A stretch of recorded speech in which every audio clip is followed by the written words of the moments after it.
ऊंचे पहाड़ और चमकता समुद्र लोगों को बहुत ज्यादा आकर्षित करता है, लेकिन प्रकृति द्वारा दुनिया में कुछ ऐसी भी घटनाएं होती हैं जो आपके होश उड़ा सकती हैं। इसलिए आज हम आपको दुनिया में होने वाली कुछ रहस्यमयी और दुर्लभ घटनाओं के बारे में बताने वाले हैं।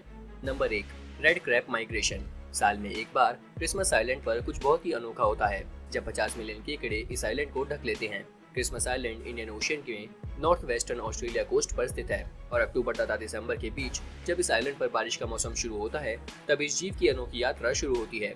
अक्टूबर और दिसंबर के बीच यह जीव जमीन छोड़कर समुद्र की तरफ अंडे देने के लिए बढ़ना शुरू करते हैं।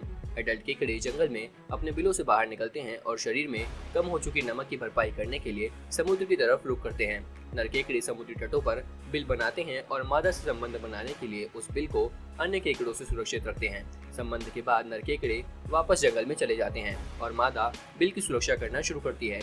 2 से 3 हफ्तों के बाद मादा अपने अंडों को समुद्र में छोड़ देती है, जिसके बाद इन अंडों की संघर्ष भरी यात्रा शुरू होती है। पानी में इन अंडों के लार्वा निकलते हैं, जिनमें से केवल कुछ लार्वा ही बड़े होने तक जिंदा बच पाते हैं। 4 हफ्तों बाद ये छोटे छोटे केकड़े पूरे बीच पर फैल जाते हैं और नर केकड़े की तलाश में पूरी जगह को ढक लेते हैं। 4 साल बाद ये बच्चे बड़े हो जाते हैं और फिर से इसी तरह इनके जीवन काल की शुरुआत हो जाती है। Number 2, new island formation. समुद्र में जमीनी सतह आज से करोड़ों साल निकली थी, इसलिए आज किसी ऐसी घटना को देखना बहुत मुश्किल है, पर नामुमकिन नहीं। वोल्केनिक आइलैंड के बारे में आपने कई बार सुना होगा, जब पानी के नीचे ज्वालामुखी विस्फोट की वजह से एक नया आइलैंड पानी से बाहर निकलता है, और इसी तरह आइसलैंड भी बना था।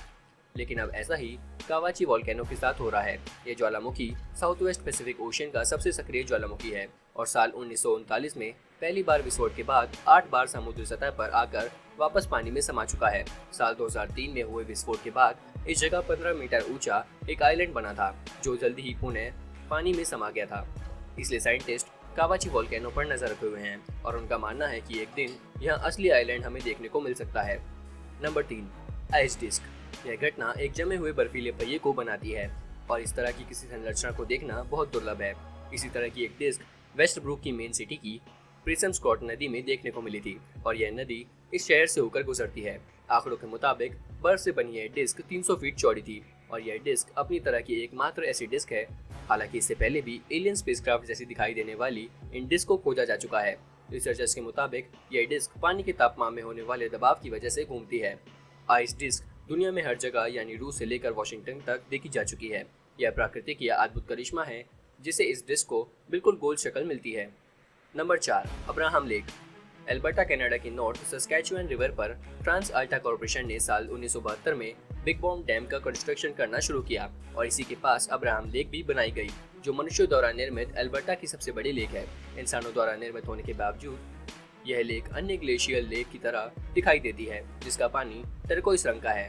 लेकिन इस पानी का रंग और साइज इस जगह बढ़ते टूरिस्ट की वजह नहीं है और सर्दियों के समय इस जगह टूरिस्ट की भीड़ लग जाती है, जब मीथेन गैस के बने गुब्बारे या पानी की सतह के नीचे फंसते हैं और जम जाते हैं, जिससे पानी के नीचे क्रिस्टल की तरह दिखने वाली ये संरचना तैयार हो जाती है और इस वजह से हजारों फोटोग्राफर यहाँ सर्दी महीने में फोटोग्राफी करने के लिए आते हैं।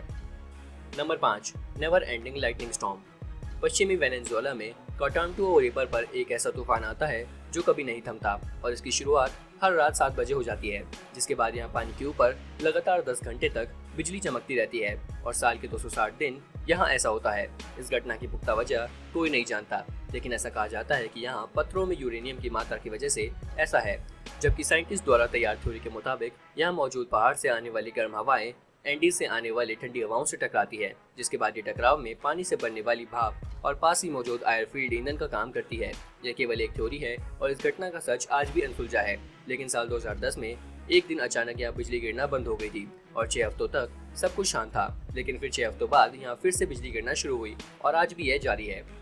Number 6, Atacama desert. यह दुनिया का सबसे सूखा रेगिस्तान है, लेकिन एक दिन अचानक यह जगह फूलों से ढक गई थी, क्योंकि अगस्त के बीच होने वाली भारी बारिश ने यहाँ हजारों फूल को जन्म दे दिया था। चिली में स्थित एटाकामा डेजर्ट में होने वाली इस आवधिक घटना को वहाँ के लोग डेजिएर्टो फ्लोरिडो कहते हैं और ऐसा यहाँ हर 5 से 7 साल में एक बार होता है, जो देखने में बहुत खूबसूरत लगता है। तो दोस्तों, आपको हमारी ये स्टोरी कैसी लगी हमें कमेंट करके जरूर बताएं और हमारे चैनल को सब्सक्राइब करना ना भूलें।